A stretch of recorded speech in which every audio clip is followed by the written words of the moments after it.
DM ने डिवाई तहसील क्षेत्र के गांव तलवार में कृषक सशक्तिकरण परियोजना का किया शुभारंभ। बुलंदशहर डीएम रवीन कुमार ने डिवाई तहसील क्षेत्र के गांव तलवार में पहुंचकर कृषक सशक्तिकरण परियोजना का शुभारंभ किया और बांस के पौधे लगाकर योजना का उद्घाटन किया। और डीएम ने बताया कि ये जो कार्य किया जा रहा है ये सीडीओ बुलंदशहर और किसानों के साथ मिलकर किया जा रहा है। आप ये जो तस्वीर देख रहे हैं ये यूपी के जनपद बुलंदशहर के डिवाई तहसील क्षेत्र के गांव तलवार की है, जहां पर कृषक सशक्तिकरण परियोजना के द्वारा किसानों को आत्मनिर्भर और मजबूत बनाने में इस योजना के द्वारा काफ़ी मदद मिलेगी। बुलंदशहर के स्याना तहसील की बीटा गांव निवासी भारत भूषण त्यागी के द्वारा लोगों को आत्मनिर्भर बनने के लिए जागरूक किया गया और जैविक खेती करने के लिए उनको बताया गया, जिससे जो हमारी फसलों में तरह तरह की दवाई लगाई जाती हैं और हर वर्ष दवाइयों से हमारी ज़मीन कमज़ोर होती जा रही है, उसी को देखते हुए उन्होंने लोगों को एकत्रित कर सलाह दी कि हमारे देश के प्रधानमंत्री का जो आत्मनिर्भर भारत बनाने का सपना है हम सबको मिलकर पूरा करना है। कहाँ के रहने वाले हैं? जनपद बुलंदशहर का रहने वाला तहसील स्याना के पास बीटा गाँव। अच्छा, आज एक डिवाई तहसील में तलवार गांव में कृषक सशक्तिकरण परियोजना का उद्घाटन किया गया है डीएम साहब द्वारा। उससे क्या लाभ है किसानों को और किस तरह के पौधे उसमें लगाए जा रहे हैं? देखिए, एक पूरे कोरोना संकट काल में आप देखेंगे तो भारत में दो आवाज़ बड़ी तेज़ी से उठी, आत्मनिर्भर भारत की संकल्पना और उसके साथ में किसानों का सशक्तिकरण।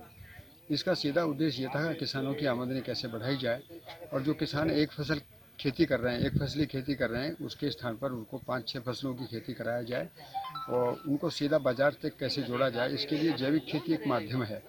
तो जैविक खेती को लेकर यहाँ मनरेगा कन्वर्जेंस के साथ में कुछ कार्यक्रम हुए ताकि लघु और सीमांत किसानों को हम उनकी आमदनी कैसे बढ़ा सकें। उसके लिए बांस की खेती, लेमन ग्रास की खेती और सहजन की खेती के यहाँ प्रस्ताव हैं। आदरणीय डीएम साहब और आदरणीय सीडीओ साहब के द्वारा आज इसका एक तरीके से शुभारंभ हुआ और मैं ये कहूँगा कि ये महत्वाकांक्षी योजना नहीं है, एक सामाजिक जिम्मेदारी है। इसमें गंगा नदी के तट का जितना भी क्षेत्र है और जो सेलेक्टेड सारे 32 गांव हैं उन सभी के अंदर जैविक खेती कैसे अच्छे ढंग से हो, गौशालाएँ कैसे अच्छे ढंग से काम करें, इन सभी कार्यक्रमों को लेकर आज का ये कार्यक्रम था। कितने किसानों को जोड़ा गया है इसमें?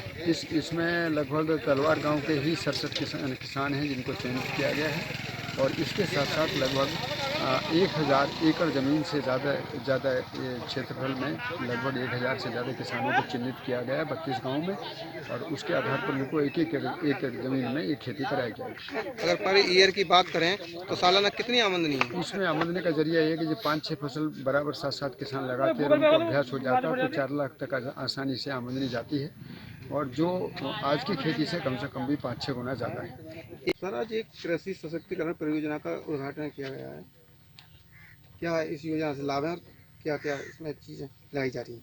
देखिए, अभी हम लोग डिवाई तहसील के तलवार गांव में हैं और ये तहसील गंगा के किनारे पड़ता है।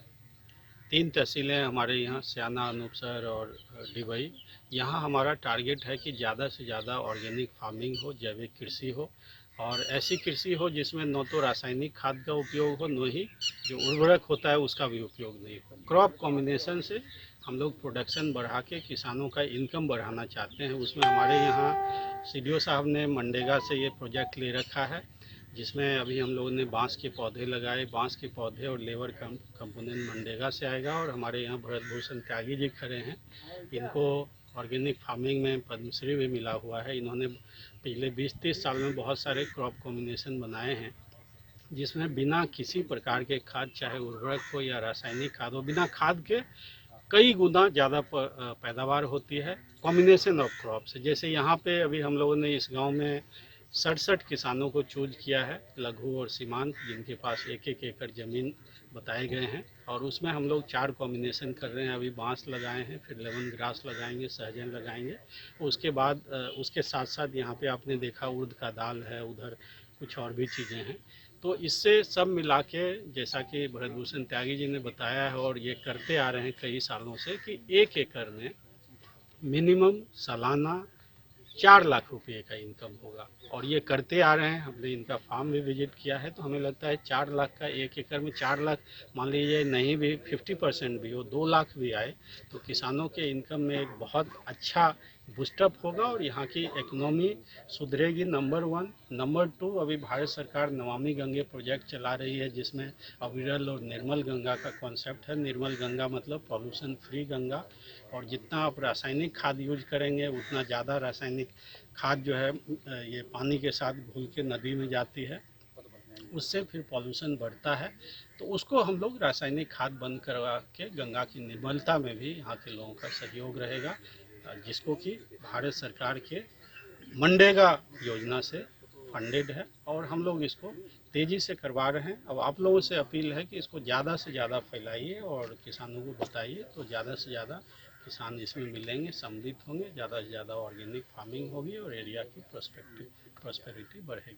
धन्यवाद।